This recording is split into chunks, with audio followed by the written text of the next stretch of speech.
विषय है जिसमें हमारे छत्तीसगढ़ में कथित जो कोयला घोटाले की जांच की गई है, संपूर्ण कार्रवाई का आधार बेंगलोर में पुलिस द्वारा जो आईपीसी की धारा 120 बी और 384 के अंतर्गत दर्ज किए गए जो प्रकरण है और तत्कालीन भाजपा सरकार के दबाव में ये उक्त प्रकरण को दर्ज किया गया था और अवैधानिक कार्रवाई उस आधार पर करनी पड़ी थी। आज जांच उपरांत निष्पक्ष जांच हुई और विस्तृत जांच उपरांत यह पाया कि आईपीसी की धारा 120 बी एवं 384 दर्ज करने की बेंगलुरु पुलिस को की अधिकारिता नहीं। अतः बेंगलुरु पुलिस ने उक्त दोनों धाराओं को ड्रॉप कर दिया और उसमें न्यायालय के समक्ष 13 जून को प्रतिवेदन प्रस्तुत किया जा चुका है।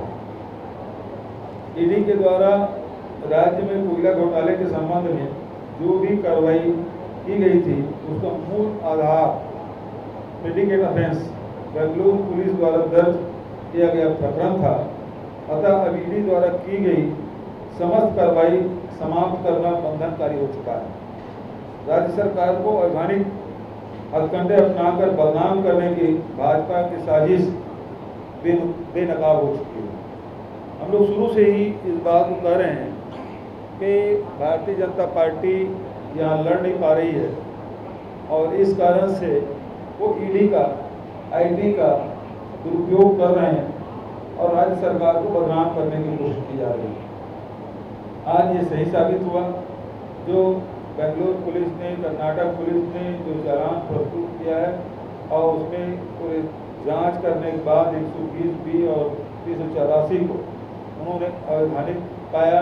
पुलिस को इस प्रकार से कार्रवाई करने का कोई अधिकार नहीं था, लेकिन फिर भी भारतीय जनता पार्टी के दबाव में इस प्रकार से कार्रवाई की गई और आज जब चालान प्रस्तुत हो चुका है, कल के 13 जून की तारीख में प्रस्तुत हो चुका है, ऐसे में ईडी द्वारा जो किया गया कार्य है वो सारे कार्य है वो निष्फल माने जाएंगे। मैं समझता हूँ कि भारतीय जनता पार्टी का चेहरा एक बार फिर से बेनकाब हुआ है।